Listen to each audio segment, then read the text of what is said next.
부부를 구원하고 또 목회를 이루고 또 우리 산트 목사님으로 세우시고 또 이제 우리 교회에서 또 세우는 수련원이 그 지역에 있는 또 많은 분들과 연계해서 또 새로운 이제 또 비전을 보는 그러한 또 장소가 되고 이렇게 참 앞날이 확장되는 기쁨의 소식을 듣게 하시니 감사합니다. 앞으로도 건강하게 소교사님 사역 잘 감당하도록 복내려 주시옵소서. 특별히 주님의 은혜 가운데서 오늘도 하나님의 귀한 말씀을 듣고자 합니다. 주님 말씀이 우리의 가슴에 새기며 그 말씀이 잘 박힌 못이 되며 또 우리의 심령을 변화시키고 또 우리의 삶을 더 풍성케 하도록 인도해 주시옵소서. 감사하며 예수님 이름으로 기도합니다. 아멘. 할렐루야.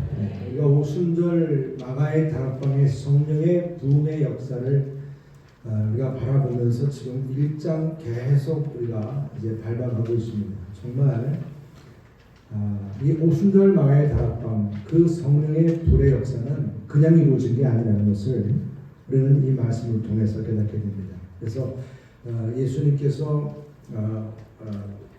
약속하신 성령님 예루살렘을 떠나지 말라 이렇게 말씀을 주셨고 그래서 그런 가운데 그 말씀에 순종한 사람들 그리고 또 우리는 이 말씀에서 기본적으로 이제 깨닫게 되는 교훈을 받게 되는 그런 이 네 부류의 사람들을 이제 만나게 됩니다. 그래서 우리가 이 오순절 마가의 다락방의 역사를 이루는데 준비되는 이 부분들에 있어서 하나하나가 다 중요한 부분이지 않습니까? 성령으로 이제 세례를 받게 된다고 하는 이 말씀으로 해서 그리고 특별히 이제는 이 일을 이루기 위해서 다 함께 모여서 합심해서 기도하는 역사가 이제 이루어지게 됐다. 그런 가운데서 우리는 예수님께서 물론 그 가장 대표적인 한 분 중에 그 여러 부류 중에 한 분이죠. 당연히 그분은 하나님의 아들이면서 인간으로 오셨고 그분이 사실 우리가 전하는 복음 메시지의 주인공이기도 하시고 믿음의 근거가 되시고 또 우리의 구원자가 되시는 분이시죠. 그러나 그분께서 약속하신 대로 이제 성령을 위해서 기다리라 이 말씀에 순종했던 그런 사람들과 또 교훈이 되는 또 한 사람. 그래서 그 네 부류의 사람이 누구냐면은 첫째는 무명의 사람들인 120명. 약 120명 정도라고 그랬죠. 120명. 이들은 예수님의 부활을 체험한 사람들이에요. 무명의 사람들. 그리고 또 한 사람은 베드로. 그리고 또 한 사람은 가룟 유다. 그리고 또 한 사람은 12 제자의 한 사람을 선택한 마띠아죠. 마띠아는 다음 주에 우리가 말씀을 나누도록 하고 오늘은 이 세 부류, 세 사람의 부류를 우리가 보게 될 텐데 오순절 성령 강림을 위해서 먼저 우리에게 깨닫게 하는 한 부류가 바로 이 120명, 그것도 무명의 사람들이라고 하는 것입니다. 그래서 이들을 뭐라고 얘기했습니까? 갈릴리 변방의 사람이라고 했어요. 그죠? 갈릴리 변방의 사람이라는 것은 아주 천하지 천한 별명이죠. 갈릴리 사람들 그러면 일종의 아주 천한 사람들에 대한 별명이다. 인천을 얘기할 때 인천의 강남도 요즘에는 옛날에는 강남이 없었는데 송도를 얘기하거든요. 막 그러니까 장소 따라서 그 지역이 어떤 지역이고 사람들이 선망하기도 하고 어떤 지역은 사람들이 아주 우습게 여기고. 근데 갈릴리 주변이 뭐예요? 다 어부들만 있겠죠. 아니면 그런 사람 함께하는 사람들이 있겠죠. 그래서 그렇게 무명의 사람들. 근데 무명의 사람들이지만은 14명은 그래도 알려져 있어요. 11명의 제자들 이름이 나왔고 그리고 예수의 어머니 마리아가 나왔고 그리고 나중에 제자 그 제입복기를 위해서 유스도와 마띠아가 있어요. 그래서 이렇게 한 14명 정도 이름만 빼놓고는 다 무명의 사람들 120명. 그러니까 유명한 사람이 아니라는 얘기예요.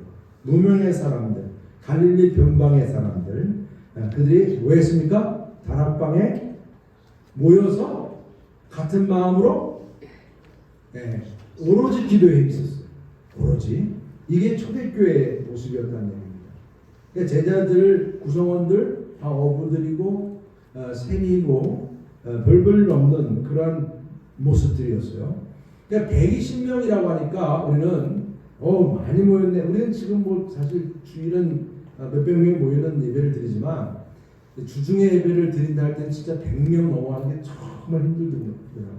그만큼 이 100명이라는 게 참 오죽했으면 요한 웨슬리 목사님은 나에게 100명의 기도자만 나가면 세계를 뒤집을 수 있다 막 이렇게 그 믿음으로 기도했던 부분 우리가 알고 있지 않습니까?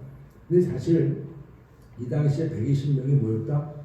그 당시 세상 사람들의 눈에는 아주 미약한 그냥 알아주지도 않는 모임이에요. 그 당시 원형극장을 생각하면 수만 명이 모였던 그런 배너 영화도 보면 알지만 원형극장의 문화가 있던 그런 시대입니다. 수만 명이 모일 수 있는 그런 데. 뭐 그런 모임이라면 사람들이 뭐야 할 수 있겠지만 고작 그 120명이 모이는 건데요. 근데 여러분 이런 120명의 모임이지만 이들이 모인 그 다락방에서 거대한 영적인 물줄기, 이 물줄기가 터진 줄 믿으시기 바랍니다. 초대교회가 시작이 됐고 그래서 앞으로 이제 조만간 로마라고 하는 거대한 나라가 기독교 국가가 되는 엄청난 그런 역사를 이루는 그 첫 모임이 되었다는 것이죠. 120명의 이 사람들이 모여서 쿠데타를 모의한 것도 아니고 전쟁을 모의한 것도 아니고 뭐 이 테러를 준비한 것도 아닙니다. 이들은 모여서 같은 마음으로 오로지 기도하기를 힘썼다. 여러분 기독교 역사가 그러다는 거예요. 한국의 기독교도 마찬가지로 어떻게 한국교회가 이렇게 부흥했느냐. 무명의 우리 믿음의 선배님들이 같이 모이기를 힘쓰고 교회에서 열심히 그들이 같은 마음으로 기도하기를 힘썼어요. 그죠? 저도 어렸을 때부터 저는 교회에 같이 다 이렇게 살아왔기 때문에 너무나 그 모습을 보고 자랐어요. 그냥 밤에 교인들이 오셔서 철학 기도하시고 그냥 주중에 모이는 거나 뭐 주일 낮에 모이는 거나 별 차이가 없었어요. 그렇게 그냥 모이면서 같이 기도하기를 힘쓰고 전도하고 봉사하고 그런 모습들. 여러분 그런 모습들이 바로 오순절 마가의 다락방의 영성이 이어진 모습이에요. 저는 우리 여러분교회 역시 지금도 아무리 바쁘고 힘든 시대라고 하지만은 다시금 이 오순절 마가의 다락방에서 일어났던 이런 성령의 이 역사가 말입니다. 기도의 역사가 아멘을 안 오는 게 별로 안 하실 줄 알았어요. 다 우리는 그냥 그들의 이렇게 은혜 입고 사는 것 뿐이니까 다 거기 얘기지 뭐 그렇게 생각할지 모르겠지만 이제 주님은 우리에게 원하세요. 이 시대에 이런 위기요, 이 국가적인 위기도 우리가 깨어서 기도해야 한다는 거예요. 이 사인을 주시는 거예요. 모이기를 힘쓰고 기도해야 한다는 것이죠. 성령님께서는요 우리에게 이런 분명한 이 말씀을 우리에게 주시는 겁니다. 그래서 여러분 다시 한번 우리 모두가 오순절 마가의 다락방에 그 모여서 함께 힘써 기도했던 그 역사가 우리 모두에게 다시 일어나기를 주님의 이름으로 축복합니다. 아멘. 그리고 두 번째로는요 형제들 가운데서 벌떡 일어선 베드로입니다. 오늘 말씀을 읽다 보면 정말 베드로가 베드로답지 않은 모습을 보이는 겁니다. 베드로답지 않은 모습. 120명의 이 말 그대로 이 기도자들이 왕왕왕왕 어떤 사람은 막 소리를 지르며 기도했겠고 어떤 사람은 조용히 기도했겠고 그냥 같이 모여서 같이 기도하는 모습 상상할 수 있어요. 기도해서 어떤 막 방언으로 드리고 있겠죠. 기도하는 그런 가운데서 여러분 생각해 보세요. 이렇게 기도했으면 바로 어떻게 성령의 불이 임해야 된다고 생각하지 않을 거예요. 그렇죠? 그렇게 역사가 일어나야 될 거 아니겠어요. 불이 임해야죠. 불이 그렇게 막 기도하는데 근데요 불이 임한 게 아니라 갑자기 베드로가 벌떡 일었습니다. 베드로가 일어나는 역사가 일어난 거예요. 여러분 이 베드로답지 않게 이 베드로가 벌떡 일어났습니다. 성령이 내린 게 아니라 베드로가 일어섰어요. 그러면서 그는 어떻게 얘기를 했냐면 갑자기 성령께서 그에게 말씀을 주신 거죠. 다윗의 입을 통해서 주어진 말씀이 이 베드로의 입을 통해 터져나온 겁니다.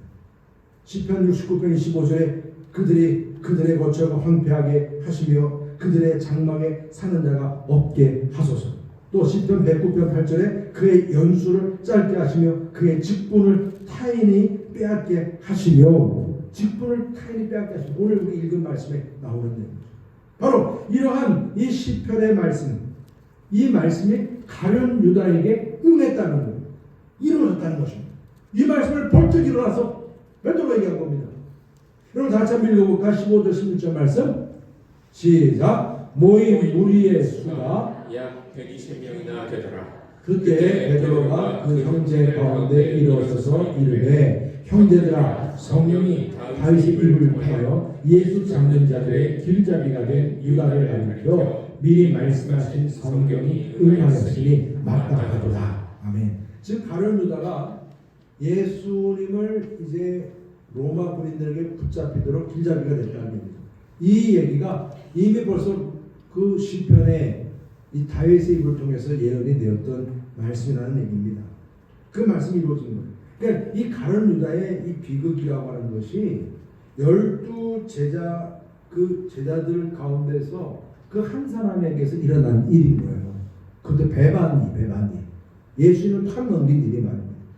3년 동안 먹고 자고 그리고 길가에서 산 위에서 아니면 바닷가에서 다니면서 직접 기적 같은 역사도 이루어지고 예수님의 말씀도 산상수훈 같은 말씀도 듣고 그러면서 제자 훈련을 아주 단단히 받았던 12 제자들입니다.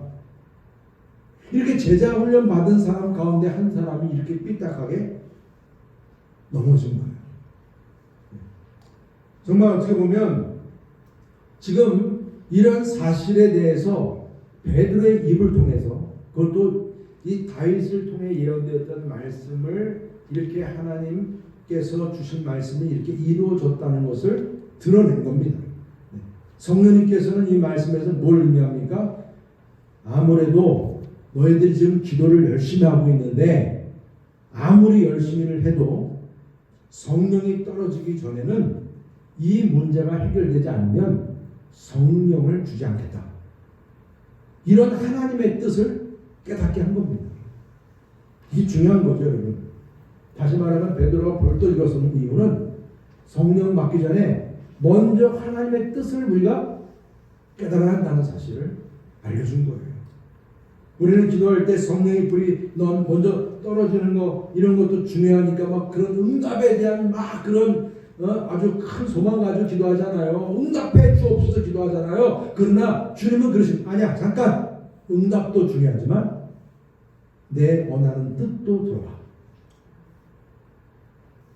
여러분, 우리가 하나님의 나라와 그의 뜻을 위한 기도를 우리가 드린다고 하면서도요, 하나님의 뜻이 아니고 내 뜻만 하나님께 구하는 거 아세요, 여러분?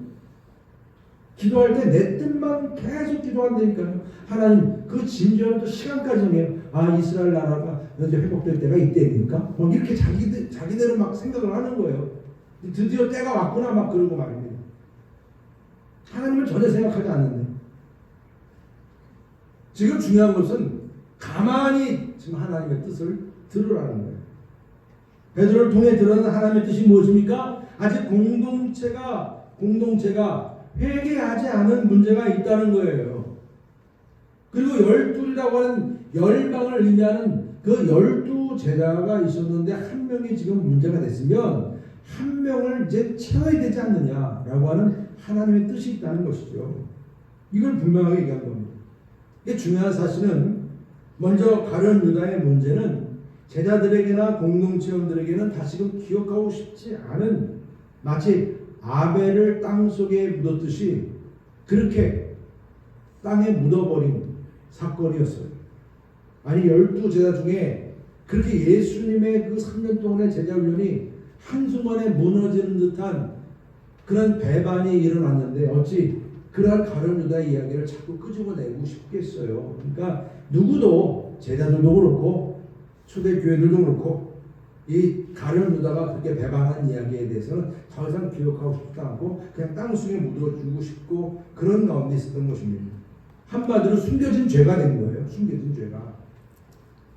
그런데 지금 베드로가 벌떡 일어나서 바로 이 숨겨진 죄에 대한 문제를 끄집어내게 한 겁니다.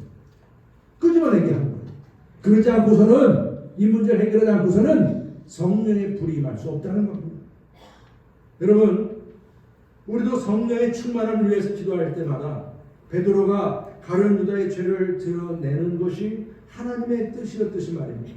먼저 우리도 하나님의 뜻이 무엇인지를 찾고 구하고 응답 받을 수 있는 저와 되시기를 주님으로 축복합니다. 그리고 세 번째로는 축복을 저주로 바꾼 비극인 주인공 가룟 유다입니다. 가룟 유다. 여러분, 가룟 유다는 어떤 사람입니까? 여러분 생각해 보셨어요? 가룟 유다가 누군지?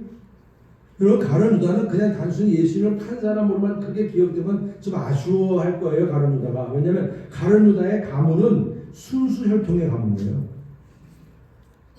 예수님 제자 중에 가장 똑똑하고 가문이 좋고 배경이 좋은 사람입니다. 다 어부이고 뭐 세리이고 다 그렇지만 유일하게 가룟 유다가는 이스카리옷이라고 이스카리옷 그 가리옷 그 가문이 어떤 이름이냐면 이 이름의 뜻이 암살자라는 뜻입니다. 단검, 검이 있고 이런 의미가 있어요. 거기에 또 거짓말 유선자도 있지만 이런 뜻도 있지만 한마디로 말하면 얼마나 이들이 요즘 뭐 이슬람들 같은 경우는 아예 그런 경우가 많이 있다고 합니다.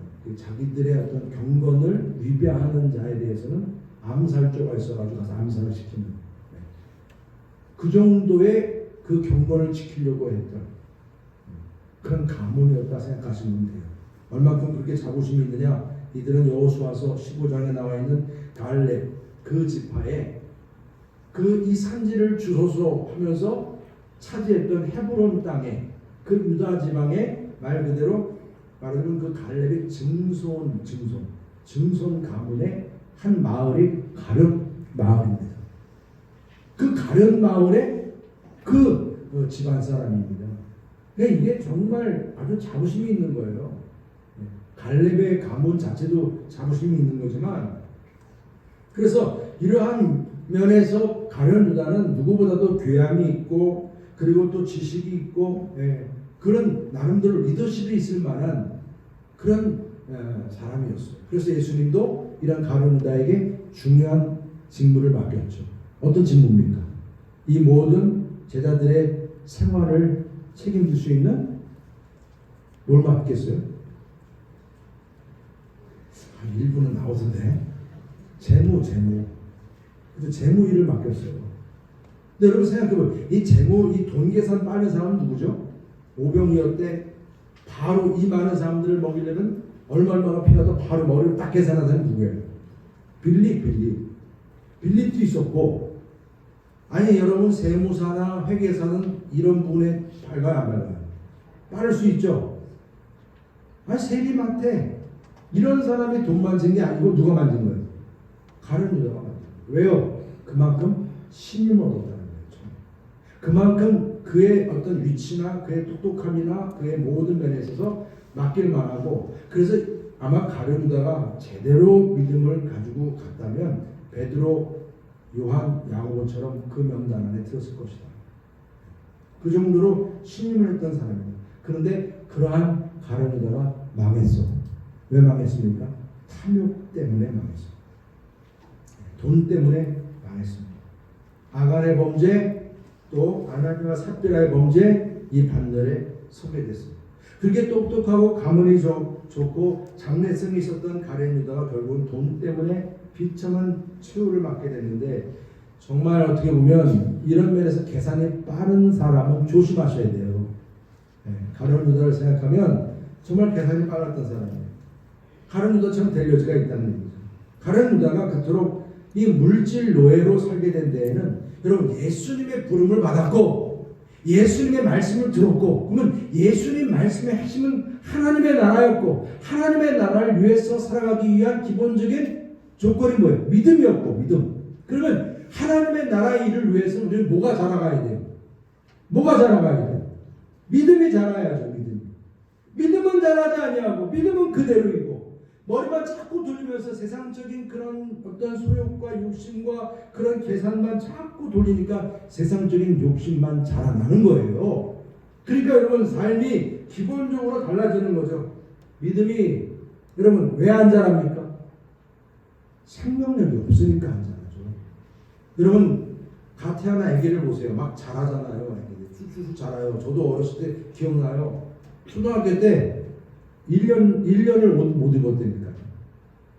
나중엔 아예 그냥 몇 년치 입을 수 있도록 옷을 사주더라고. 그래가지고 나중에 옷가게 그 아저씨가 그래요. 아유, 우리 저 선생님 그 애는 참 착하네요. 한 번 입으면 대학교까지 갈 옷을 다 사주니까. 너무 막 쑥 자라니까. 이게 사실 그렇게 우리가 자라야 돼요, 믿음이. 근데 믿음이 안 자라니까 욕심만 자라는 거예요. 그럼 이게 여러분 신앙인이 그러면 어떡합니까? 결국은 이게 균형이 깨져버리는 거예요. 믿음은 자라지 않고 믿음은 안 자라고 자꾸 욕심만 자라고 그러니까 여러분 생명력이 없으니 계속 이 욕심의 생명력만 자라니까 그 몸을 누가 주관하겠어요? 마귀가 주관하는 거죠. 좋아하는 거죠. 왜? 여러분 주님은 만났지만 목표가 주님이 아니라니까요. 내가 교회를 다녀도 교회 다니는 목적이 주님이 아니에요. 내가 교회 오면 잘 먹고 잘 살고 내가 성공한다더라 그래가지고 교회 왔다면 여러분 좀 잘못 오신 것 같아요. 교회 와가지고 그런 목적 가지고 와서 교회 오면 부자 된다더라. 교회 오면 뭐 형통한다더라. 여러분 그렇게 아마 그렇다면은 TV 보시면서 거기서 뭔가 사람들 얘기 듣는 게 더 나을지도 모르겠어요. 근데 이 가룟 유다는 예수님을 따르면서도 계속 그 생각을 버리지 못한 거예요. 자기중심적이고 이기적이고 불신앙적이고 예수님에 대한 신실한 믿음과 사랑 이거는 잘하지 않는데 계속 세상적인 것들만 자라가니까 어느새 자기는 두 얼굴 가진 사나이가 된 거예요.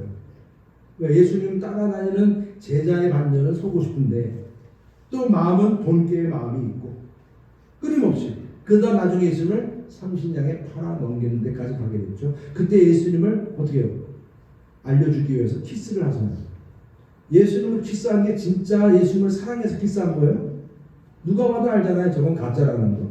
왜요? 그의 삶이 그렇게 가짜 신앙인으로 살아왔기 때문에 그래요. 가짜 신앙인으로 살아오니까 예수님 키스를 해도 그 예수는 진짜 키스가 아니고 가짜인 거예요. 예수님을 내가 믿는다 해도 예수님을 따른다 해도 주님과 내가 영적으로 결혼했어. 그분이 나의 신랑 나는 신부. 그렇게 우리가 말은 해도 실질적인 삶에 있어서 그렇지 않은 거예요. 내 마음은 다 세상에 가 있기 때문에. 이게 문제인 거죠. 이게 문제인 겁니다. 그래서 이렇게 참 우리들의 신앙, 우리의 믿음 정말 다시 한번 오늘 말씀을 통해서 우리의 믿음이 자라지 않으면 또 뭔가 자라게 되어 있는데 그게 세상 욕심이라 이런 부분들이 있다는 사실을 기억하고 그래서 그것이 결국은 주님을 버리게 하고 변절하게 하고 배반하게 하고 상황 따라서 기회 따라 사는 사람이 되고 여러분 이러한 모든 것들 예수의 이름으로 정말 결단하고 끊어낼 수 있는 저런 되시기를 주님의 이름으로 축복합니다. 우리가 이 가룟 유다를 통해서 배우는 교훈들입니다. 그리고 마지막 중요한 사실은 뭡니까? 그런 축복을 저주로 바꾼 사람이 된 거예요. 그래서 가룟 유다는 그의 삶이 그렇게 명문 가문이었고 축복받은 사람이었지만 결국은 돈 때문에 망하고 그것을 인해서 그의 인생이 기울어졌고 결국은 그 축복을 저주로 바꾼 인생이 됐다.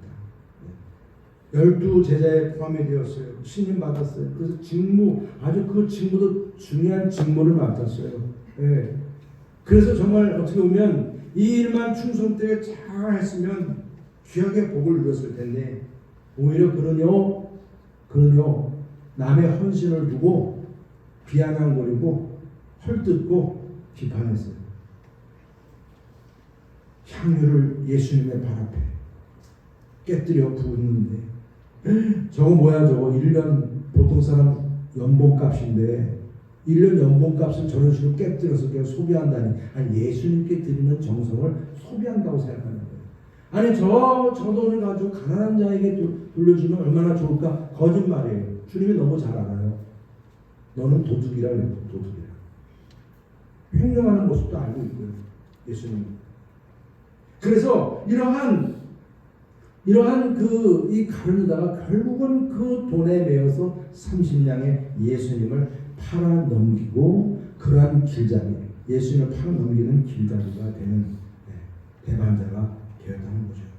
그래서 우리 17절 다시 한번 읽어보겠습니다. 17절 말씀 시작. 이 사람은 본래 우리 수 가운데 참여하여 이 직무의 한 부분을 맡았던 자라. 정말 귀하게 축복받은 자였습니다. 그런데 어떻게 됐어요? 18절 시작. 이 사람이 불의의 삭스로 밭을 사고 후에 몸이 곤두박질하여 배가 터져 창자가 다 흘러 나온지라.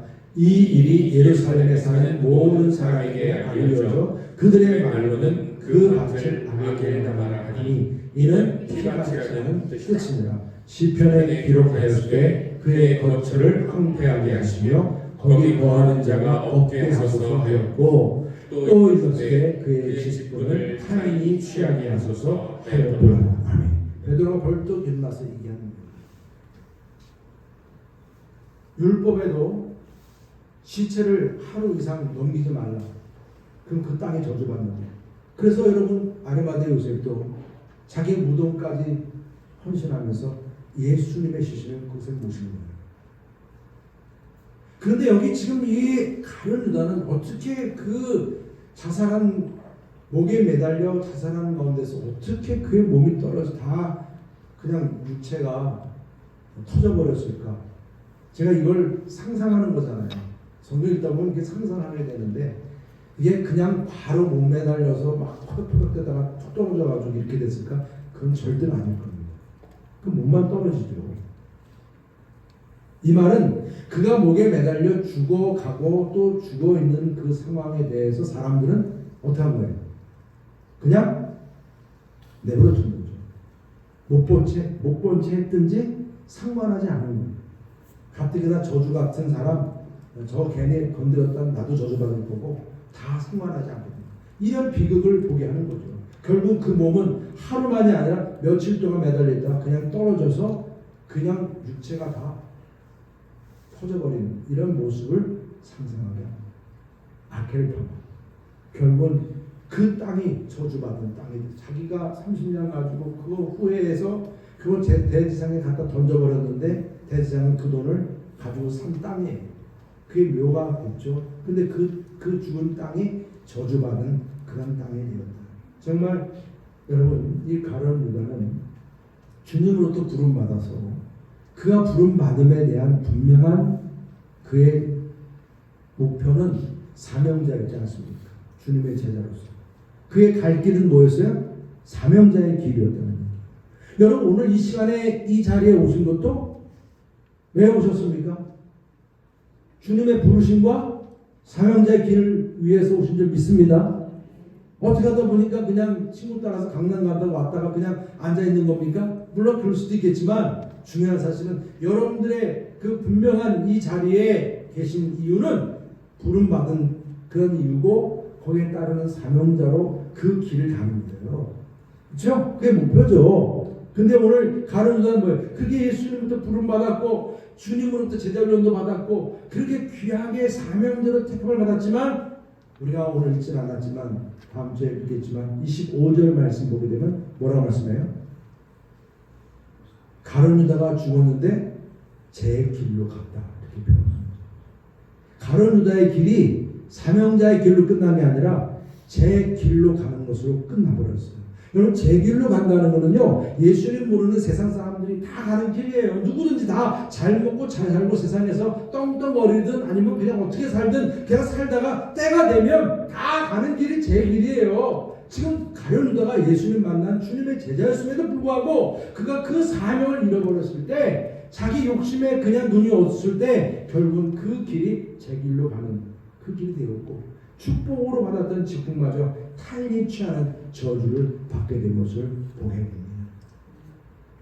그래서 성경은 이런 가룟 유다의 추락을 뭐라고 말씀합니까? 요한복음 13장에서 다 잠깐 읽어보겠습니다. 시작. 마귀가 벌써 시몬의 아들 가룟 유다의 마음에 예수를 팔려는 생각을 넣었더라. 예수 팔려는 생각을 누가 넣었어요? 마귀가 넣었어요. 누가 이 마음의 중심이 된 거예요? 마귀가 중심. 내가 누구의 말을 듣느냐가 누가 나의 주인이 되는지를 보게 하는 거예요. 아담 하와 그런 왜 마귀의 음성을 들어요? 뱀의 음성을 왜 들어요? 그것부터 잘못된 거잖아요. 그것은 그의 마음에 이미 마음의 주인이 되었다는 얘기예요. 마귀가. 우리가 살아가면서 왜 자꾸 이런 마귀의 음성을 듣느냐? 그건 마귀가 내 마음의 중심이 된 거예요. 내 욕심의 중심이 된 거예요. 그러니까 계속 내가 생각할 때마다 마귀가 나에게 속삭이는 거예요. 여러분 성령의 음성을 들으시기 바랍니다. 내 마음에 충만한 성령님 그분의 음성을 듣고 살아가야 그것이 우리의 믿음이 자라나는 비결이 될 텐데 말입니다. 그렇게 신임을 받았잖아요. 재정을 맡길 정도로. 그런 다른 유다가 어떻게 그렇게 변할 수가 있겠어요? 다른 이유가 아니에요. 그 마음의 주인이 예수님이 되셔서 주님이 충만하고 성령이 충만하고 내 삶을 통치하는 삶이 되어야 되는데 내 마음에 마귀가 충만하니까 마귀가 나를 다스리는 삶이 되니까 마귀의 음성을 듣게 된 거예요. 그러니까 이렇게 망하게 된 거죠. 여러분 죄를 범한 다음에 비로소 얼마나 무서운 줄을 아는 거예요. 죄를 짓기 전에는요, 그 죄된 모습이 보면 보암직하고 먹음직스러워. 야, 뭔가 좋겠다. 저거 하면 왜 친구들 다 따라하니까 나도 한번 하면 좋겠네. 그러는 거예요. 그래서 사람들은 그런 부분에 대해서 그걸 모르고 그냥 따라가다가 죄를 범하게 되는 겁니다. 그래서 예수님도 이걸 너무나 잘 알아서 성찬 마지막 최후만찬 할 때 가룟유다 주님은 아시니까 너 이 길로 가면 안 된다. 이 중에 누군가 나를 판다고 이렇게 지적까지 하시면서 가룟유다의 마음에 다시금 회개의 기회를 주신 거예요. 너 그러면 안 된다는 거죠. 그런데 여러분 내 안에 마귀가 충만하면 마귀가 내 귀도 막아버리고 눈도 막아버려요. 여러분 그렇게 사랑하는 마음으로 아내가 얘기하고 남편이 얘기하고 부모가 얘기하고요 안 들어요. 난 이 길로 간다. 제 길로 간다. 제 길로. 근데 여러분 막상 하고 나니까 죄를 짓고 난 그 이후 그 후에는 물밀듯이 오는 거예요. 와 내가 정말 잘못했구나. 돈 가지고 카드 치고 던져도 이제 때는 늦은 거죠. 늦은 거예요. 정신을 차리고 나니까 돈이 싫어지고 이게 30냥이면 그래도 큰 돈이거든요. 괜찮을 줄 알았더니 그 돈이 싫어지고 이 돈 가지고 이렇게 스승을 팔았던 내 몸도 싫어지고 이런 내 마음도 싫어지고 내 생명까지 싫어지고 그래서 다 미워지는 인생이 이렇게 비극적으로 바뀌는 다윗의 아들 암논이 배다른 여동생 다말이 너무나 아름다웠어요. 저 너무 예쁘다. 한 번 좀 같이 좀 잠을 자고 같이 이제 지냈으면 좋겠다. 그냥 그렇게 간구를 했어요. 나랑 같이 이제 앞으로 살려고. 근데 다말이 거부하니까 강간을 했어. 성경이 뭐라고 했습니까? 그러고 나서 다말을 보기를 수십 배로 미워했다. 이게 죄의 결과입니다. 죄의 속성입니다. 보기에는 처음에는 좋은 것 같고 잘 되는 것 같지만 막상 그 죄를 범하고 난 다음에는 이렇게 바뀌어버립니다. 죄를 짓기 전에 여러분 그렇게 아무리 좋아 보여도 죄를 지면 그것은 독이 되는 겁니다. 아무리 후회해도 이미 늦어요. 그래서 여러분 정말 오늘 이 가룟유다의 실패를 통해서 우리들 역시 성령님의 강림과 능력을 받기 위해서 이런 죄성을 깨끗이 제거할 수 있기를 주님으로 축복합니다. 왜요? 이 이야기는 우리의 이야기일 수 있으니까. 왜? 우리도 이런 이중적인 생각 가지고 살거든요. 예수님 키스하고 예수님 좋아요 하지만 막상 내 삶은 여전히 세상 줄을 놓지 않고 있거든요. 그래서 그 세상 줄을 더 좋아하거든요. 그런 줄타기하고 양줄타기 하다가 여러분 한 발은 주님께 한 발은 내 세상에 그러면서 우리는 살아가요. 그런데 중요한 사실은 뭐예요? 어디에다 비중을 더 두느냐? 그 비중은 당연히 세상에 두죠. 그러다가 문제가 생기면 아이고 이거 잘못했네. 그래가지고 또 내가 새벽에 나오고 또 헌금도 더 많이 하고 그럼 해결될 줄 알아요. 여러분 하나님은요 그렇게 내가 마음대로 조정할 수 있는 분이 아니세요. 우리는 내가 임의로 생각하는 부분들이 너무 많다니까요. 아라비안 나이트 지니처럼 말이에요. 그럼 하나님은 그렇게 우리가 생각할 수 있는 그런 영역에 있는 그런 간단한 분이 아니세요. 지금 여러분 가룟 유다가 그런 실수를 범한 거 아니겠습니까? 성령 강림 이런 부흥은 내가 임의적으로 만드는 게 아니에요. 오늘 그런 이들이 모여서 기도할 때 막 기도할 때 성령이 바로 임하겠다고 생각했더니 하나님께서 잠깐 스톱 기도 멈춰. 하나님의 뜻을 먼저 알아. 아직 해결되지 않은 이 죄의 문제 빨리 회개하라. 내가 육신의 그런 죄 가운데 있고 명예의 욕심에 빠져 있고 이런 교만에 빠져 있으면 사단이 바로 들어오기 때문에 바로 내 삶의 주인이 되기 때문에 여러분 이 영적 전쟁에서 이 마귀의 시험을 우리가 예수의 이름으로 이겨낼 수 있기를 주님으로 축복합니다. 2000년 전 이 욕망의 바다 한가운데서 제 곳으로 나아갔던 가룟 유다의 길을 간 사람들이 얼마나 많은지 모릅니다. 그렇지만 여러분 무명이어도 예루살렘을 떠나지 아니하고 멀기를 힘쓰고 같은 마음으로 오직 기도에 힘썼던 120명의 기도자들 여러분 그들은 지금 우리에게 믿음의 본보기로 우뚝 서 있습니다. 비록 핍박이 주어져도 참수형을 받아도 정말 우리의 이 믿음의 그 여정을 끝까지 지키고 했던 그 사도들 그들이 우리의 믿음의 모델로 우뚝 서 있습니다. 정말 어떻게 보면 이제 그들을 통해서 우리는 축복이 저주가 아니라 저주에서 축복으로 나아갈 수 있는 길을 우리가 안내를 받게 된 줄 믿으시기 바랍니다. 이러한 축복은 또한 저와 여러분을 통해서도 또 주님이 원하시는 거예요. 우리가 정말 성령의 불을 받고 은혜를 받지만 이런 모습이 말이에요. 우리가 베드로도 될 수 있고 여러분 마리아도 될 수 있고 아니면 가룟 유다도 될 수가 있는 것인데 우리가 누구의 손을 잡느냐가 중요한 것 같아요. 정말 열심으로 주님을 위해서 헌신하는 우리의 믿음의 동역자의 손을 잡을 것인지 아니면 이 세상의 욕심을 위해 나아가는 그러한 이 가룟 유다와 같은 그들의 손을 잡을 것인지 물론 당장은 좋아 보이지만 여러분 그 길은 저주로 가는 길인 것을 우리가 분명히 깨닫게 되는 것입니다. 하나님의 축복은 천대로 나아간다고 분명히 성경은 말씀해 주셨거든요. 아멘이시죠 여러분? 하나님의 축복 저주는 3대지만 축복은 천대라고 천대.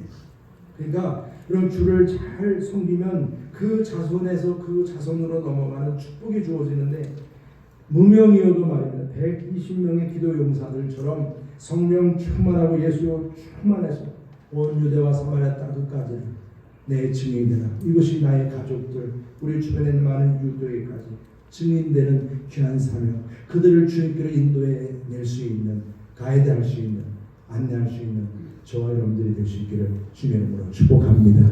할렐루야. 우리 시간 다 같이 함께 우리 무명이어도 오늘 찬양대 함께 찬양했던 찬양인데 함께 하시면서 그렇다 말씀드리겠습니다.